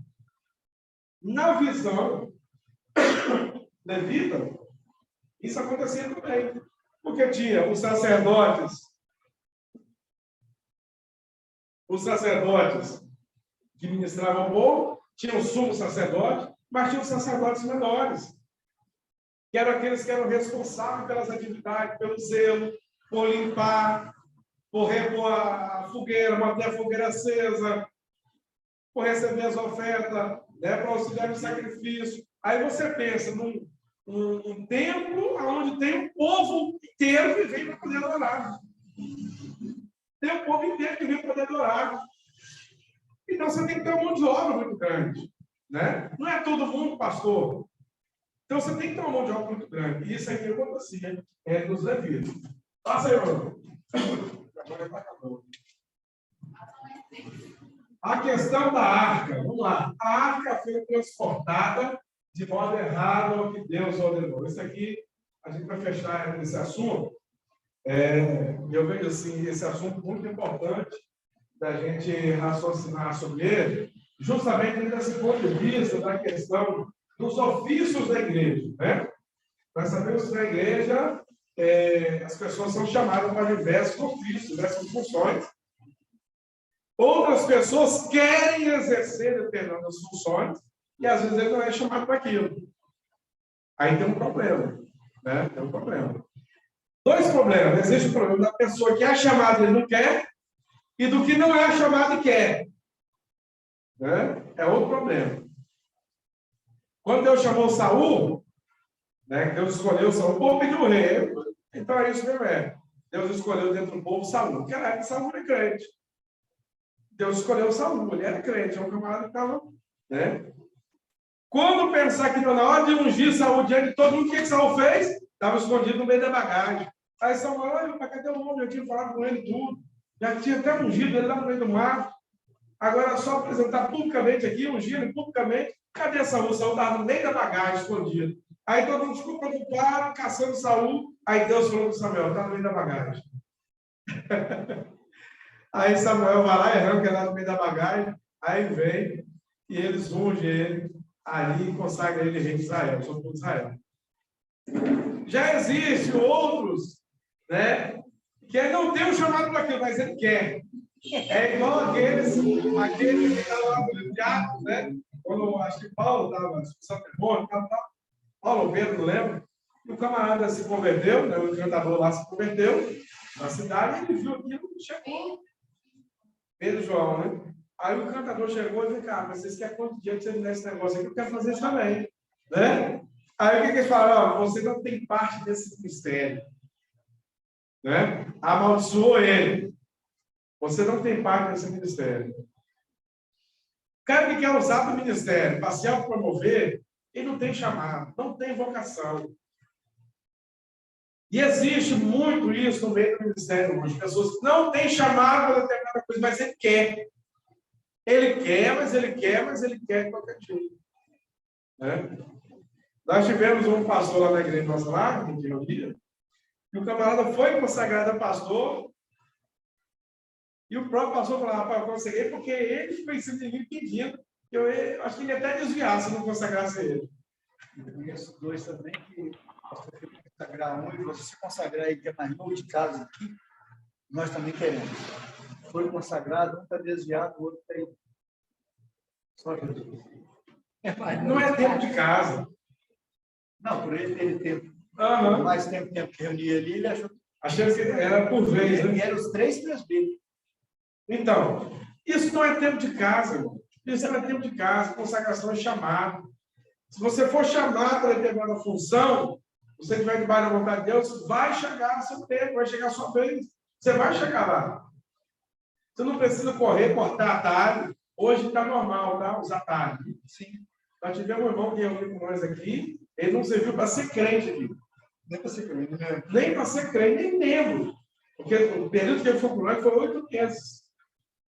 8 meses, ele participou da ceia uma vez. Nossa, nem crente pode ser.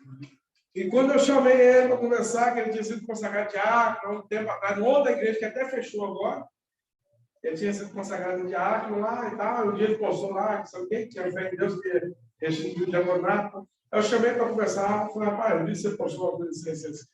E eu vou dizer uma coisa, nossa igreja precisa realmente de obreiros, mas da forma que você está, como que você vai ser levantado? Não é dizimista, não vem na igreja, não auxilia em nada, não participa da ceia. Você não está conseguindo ser membro, você quer ser obreiro.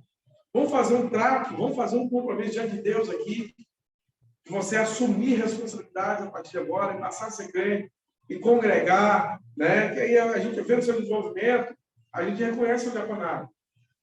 Que a igreja precisa, a igreja é carente. Se você abraçar a ideia com a gente, que você for, a gente reconhece o diaconato. Aí foi um cara desviou de vez mesmo, porque depois disso ele não voltou mais na igreja. Se eu fizer uma regra, eu vou matando, cara.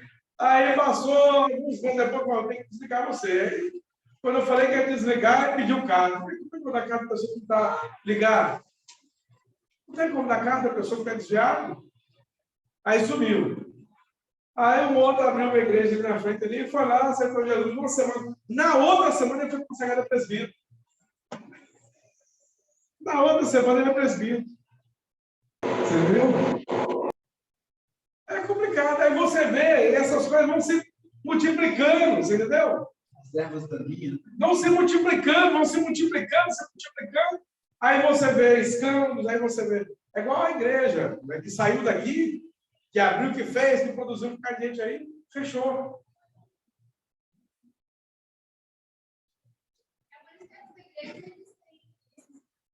Pastor, ele que escolhe, ele que paga, né?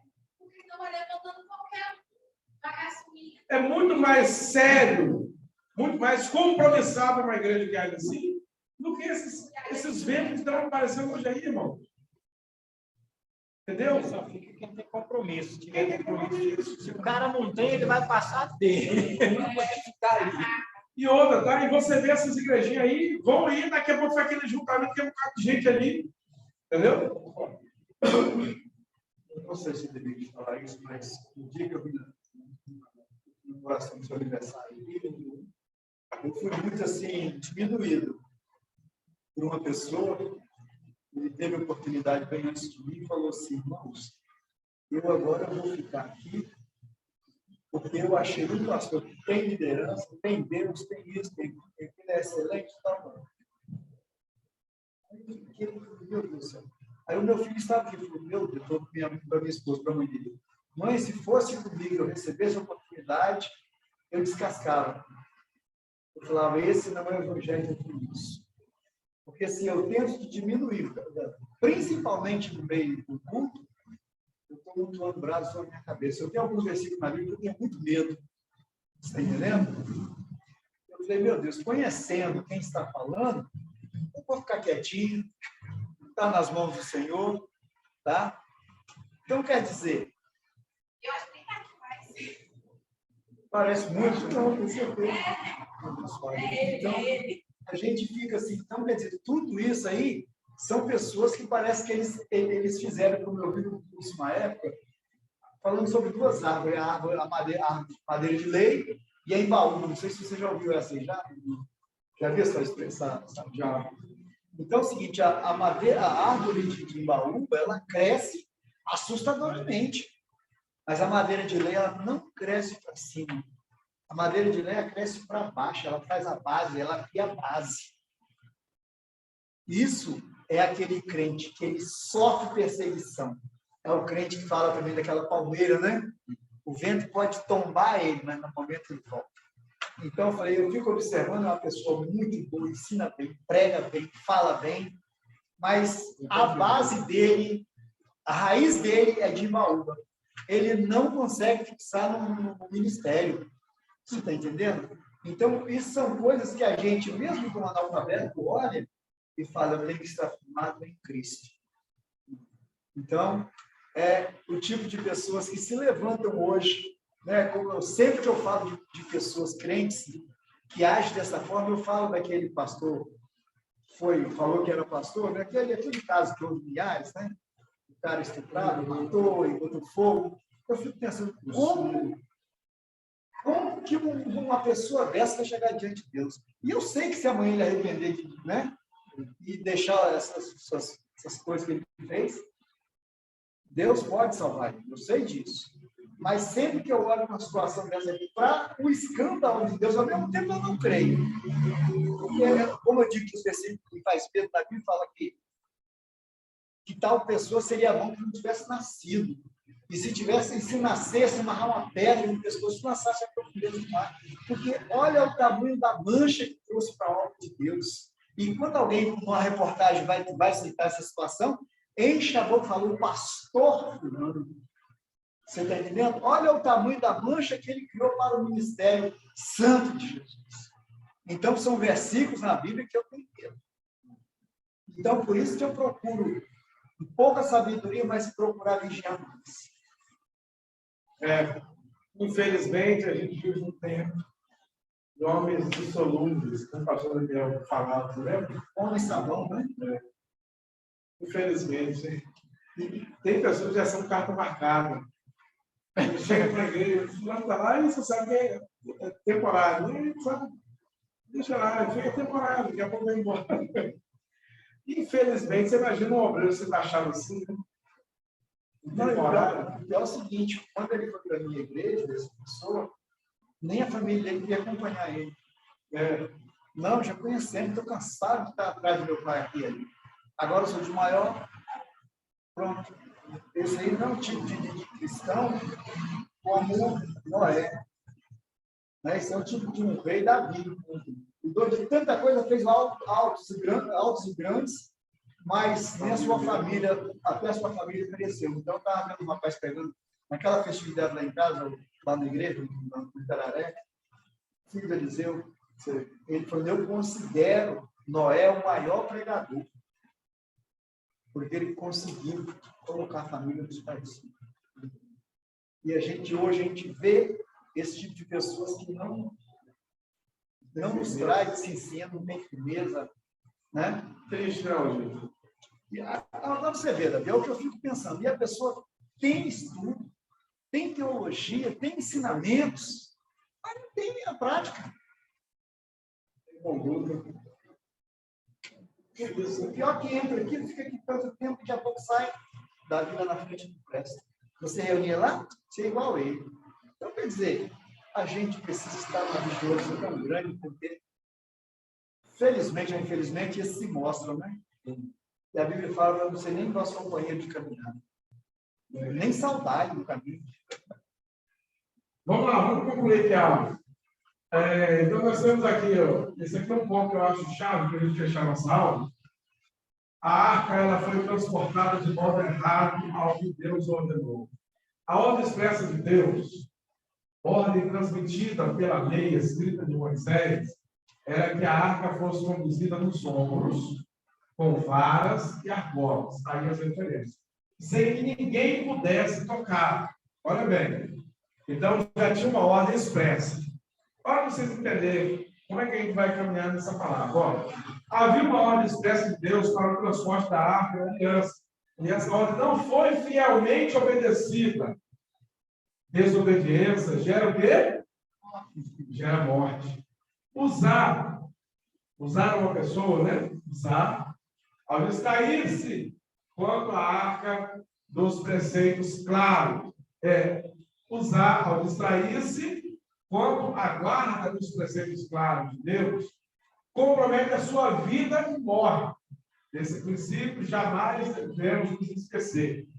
Em contrapartida, a obediência, ela gera vida e ela gera prosperidade. Passa aí, mano. Aí nós temos aqui. Vamos segurar um pouquinho aqui. Vamos aqui no livro. Esse aqui é um dos momentos, né? Vocês têm no livro aí depois a tabela dos reis, tá? Então, uma olhadinha aí. Os períodos, quem reinou no norte, quem reinou no sul. É muito importante aí para a conclusão desse módulo. Na página 65 aí, nós vamos ver, ó, a arca ela foi transportada de modo errado ao que Deus ordenou. A ordem expressa de Deus, ordem transmitida pela escrita de Moisés, era que a arca fosse conduzida nos ombros, com varas e argolas, sem que ninguém pudesse tocar. A arca ficou durante 78 anos na casa de Uzá. 78 anos, né? Uzá, filho de Abinadab. Com certeza, ele tinha conhecimento de todas as leis de Deus. Esse é o primeiro problema com o transporte da Arca da Aliança. Na ocasião descrita, esse é o primeiro problema com o transporte da Arca da Aliança na ocasião descrita. E é de onde tiramos a primeira palavra, essa palavra aqui que eu chamo a atenção. Jeová vela por sua palavra. O que significa que o Senhor vela pela sua palavra? Olha, quando a arca chegou aqui, ficou 78 anos na casa de Uzá. Só que Deus já havia escrito muito antes. Já havia falado a Moisés. E Moisés escreve sobre a questão da arca. Olha bem, onde já está a história? De onde ficou Moisés? Lá para trás. Mas a escrita estava lá. Tinha determinação quem podia carregar a arca e como podia carregar a arca. Aí nós temos aqui 3 povos, né? Aliás, 3 povos não. 3 categorias ali de famílias, né? De tribos que poderiam levar a arca. A primeira é os gersonitas, a segunda, os meratitas, e a terceira, os coatitas. São 3 categorias que poderiam trabalhar, não com a arca, poderiam trabalhar com as coisas que eram sagradas. Aí a gente já volta aqui atrás, a esse período aqui, né? Período lá no deserto. Período deserto, porque tinha lá o tabernáculo, era feito de tenda o tabernáculo. Então, esses povos aqui exerciam funções baseadas no deserto, né? Funções baseadas no deserto, que eram desmontar as tendas. Aí vamos ver o que acontecia lá. havia 3 famílias responsáveis pelo transporte do tabernáculo. Então, aí, tabernáculo, por quê? Voltando lá no tempo de Moisés, né? Lá no tempo de Moisés, Deus estabeleceu assim, separou aquelas famílias ali e distribuiu ofícios daquelas famílias. Aí, vamos lá. Os gersonitas, eles eram responsáveis e ficavam à disposição para o serviço que fosse solicitado e para o transporte de cargas, sendo de sua responsabilidade o transporte das tendas, das cobertas de dentro e de fora do tabernáculo, da coberta de peles finas e da cortina da entrada. Eles também levavam as cortinas do pátio, a cortina da porta que ficava ao redor da tenda e do altar, as cordas e todos os objetos necessários ao serviço. Ao serviço. Todos os objetos necessários ao serviço, os gersonitas que levavam. Os meratitas, os meratitas. Os meratitas levavam as tábuas, os carros, as colunas, os pregos e as bases da tenda, com todos os seus objetos e com tudo que pertencia ao seu serviço. Estamos fazendo aqui uma classificação de um serviço bem ordenado, bem especificado. Cada família, né, vai trabalhar com determinadas funções dentro da área. Aí a gente pegando isso aqui dentro do sacerdócio, irmão, e até trazendo para dentro da igreja hoje, nós vamos ver que existem funções, né? Funções para cada um. Por exemplo, quem deve ungir na igreja, irmãos? Hoje você tem mulheres ungindo. Esse dia uma irmã me pediu óleo ungido, a minha óleo ungido acabou. A Bíblia não diz que o óleo ungido deve ser utilizado como um objeto de amuleto, um objeto de... Entendeu? Diferente da ocasião. Se houver, por exemplo, então, isso aí, eu particularmente entendo o seguinte: é uma ocasião que não tem como chegar um presbítero lá, ou um obreiro, né? Um evangelista, um pastor, porque o evangelista, um pastor também é presbítero. Né? Então, senão não pode chegar lá. Não tem como chegar, e uma pessoa necessita ser ungida. Biblicamente, quem deve ungir é o presbítero. Mas existem coisas que a gente chama que são os atos da fé. Né? Os atos da fé. Por exemplo, vocês vão ver a história de Davi. Quem podia comer os pães da propiciação? Só o sacerdote. Mas um dia Davi chegou lá com seus soldados com fome, ele fez o quê? Ele comeu, eles morreram. Por quê? Existia uma necessidade ali. Cada caso é um caso. Então, você não pode fechar as coisas na caixinha de fósforo e dizer que é sempre assim. Agora, você banalizar, aí você não pode. Fazer sempre é desnecessário. Você entendeu? Então, você não pode banalizar. Isso aí é uma diferença grande. Por exemplo, um diácono, ele pode ungir? Biblicamente, não. Está errado o diácono ungir. Né? Às vezes, você tem aí cooperadores, aí ou pessoas que são apenas mesmo, que só pode dizer que olhem lá. Né? Talvez a própria igreja não tenha presbítero, né? E outra coisa, você sabe que às vezes a pessoa vai lá e unge e acontece um milagre? E aí? É a fé, né? Então, é por isso que eu digo, você não pode pregar isso, você não pode incentivar isso, tá? Você não pode legalizar isso, porque a Bíblia não dá respaldo para isso. Mas, em casos extremos de necessidade, pode ser que até Deus opere. Entendeu? A gente não pode se fechar isso. Deus opera através da fé. É através da fé que Deus opera. Não é o óleo em si, é a fé.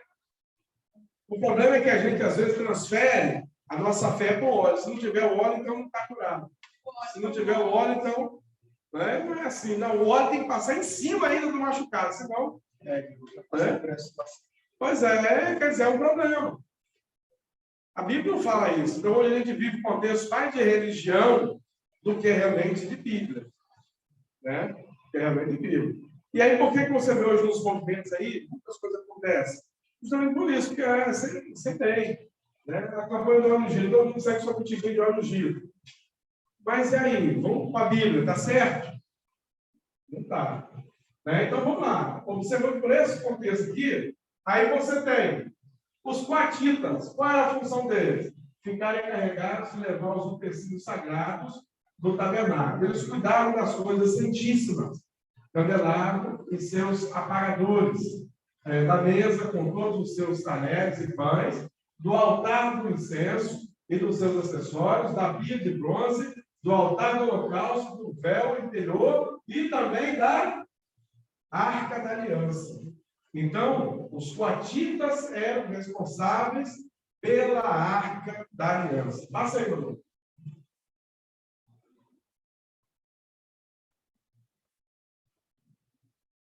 Calma aí, vamos aqui no nosso livro. Aqui. Eles eram responsáveis aí pela Arca da Aliança. Página 66. Página 66. Aí nós vamos aqui, no último parágrafo dessa página, aí, o penúltimo parágrafo da página 66, ele diz o seguinte, olha, Uzá não era coatita, ele era meratita, ou seja, volta lá. Volta lá, mano. Uzá, ele era meratita, está aqui, ó, a função dele. Qual era a função dos meratitas?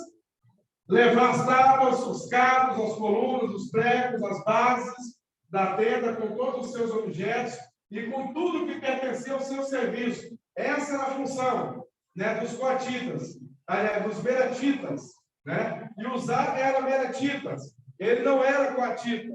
Aí, o que diz aí o parágrafo? Uzá não era meratita, portanto, ele não tinha autoridade e nem unção. Isso. Falei o contrário? Então, ele não era coatita, ele era meratita. Então, portanto, ele não tinha autoridade nem missão para executar aquela tarefa. Aí nós aprendemos aqui uma outra importante lição. Não devemos fazer algo para Deus para o qual não temos chamado. Devemos nos ater ao nosso chamado. Do contrário, corremos risco de morrer espiritualmente. Assim a gente fecha aqui o segundo crônico. E é uma grande verdade. Por quê? Uzá estava ali carregando, primeiro que ele estava carregando a arca de forma errada. Eu carregava uma vara nas agora, eu carregando isso num carro de boi. Né? Em determinado momento a água foi cair, Uzá foi para poder colocar a mão. Ele foi, né? Foi para ajudar, né? Para não cair a arca. Só que já estava sendo transportado errado. Segundo ele, não tinha função de tocar na arca. Né? Não tinha função de tocar. Ou seja, ele botou a mão onde ele não devia. Né? Ele quis fazer aquilo que não era chamado, aquilo que não era vocacionado, aquilo que ele não estava na linhagem daqueles que eram vocacionados para aquilo. E o resultado dele foi a morte.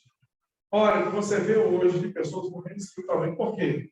Assume funções, Deus não chamou ele. Às vezes o cara pode ter até um chamado, mas ele não está pronto para aquele chamado. Aí ele quer se antecipar, né? Ele quer se mostrar, ele quer se fazer, aí vai tomar um cacetado na vida. Né? Vai tomar um cacetado na vida, vergonha, desprezo. Quando ele chegar lá na frente, porque ele poderia exercer o ministério, ele já não tem moral ministerial para exercer. Por quê? Porque ninguém mais acredita. É um camarada que viveu pulando janela, né? Que não para em canto nenhum, que não tem base, não tem estrutura, e às vezes nem a família confia nele. Nem ele mesmo. Nem ele mesmo. Está esgotado já. Nem ele mesmo. É triste, né? Vamos lá. Informações para a gente, é o segundo livro. Conforme já vimos, esses dois livros, né, formam um único livro. Volta aí, não.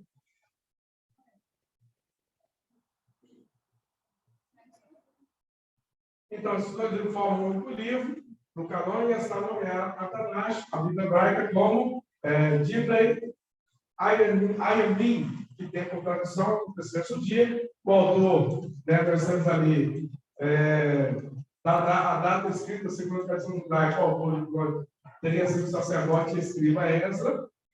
A sua escrita ocorreu após a volta do exílio. O tempo da ação conta desde o período de Salomão, que começou em 791. Aí aqui nós temos outra informação que é importante, tá? Aqui nós temos o começo, lá no início dos reis, lá a gente tem o começo, ele compreende, segundo as crônicas, compreende. Parte de lá até o final do cativeiro, tem as 37. Né? Final do cativeiro babilônico. Então, ele pega uma grande extensão de tempo, né? Ele faz apontamentos de grande extensão de tempo desse período aí dos reis. Passa aí, Bruno. Acho que é o último slide.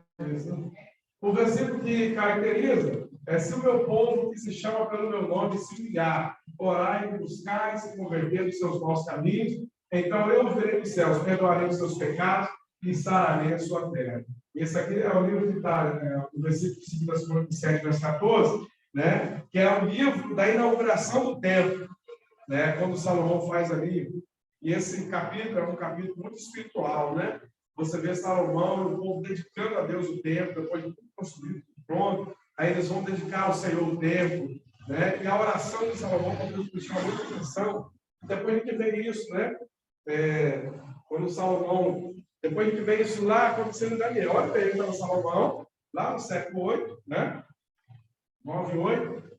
E aí você vê Daniel, já lá no cativeiro babilônico, Daniel fazendo aquilo que Salomão havia orado lá quase 400 anos atrás. Salomão orou: Senhor, que o estrangeiro, né, que vier, que orar nesse tempo, que seja abençoado, que o que estiver fora, que orar, né, que virar para esse tempo, ouve, Senhor, a oração do teu servo. E quando Daniel estava lá no cativeiro, que ele orava 3 vezes, ele fazia o quê? Ele dobrava o seu joelho, nas bandas de Jerusalém, onde estava no templo, aquela velha cultura, né? O nosso Deus está lá.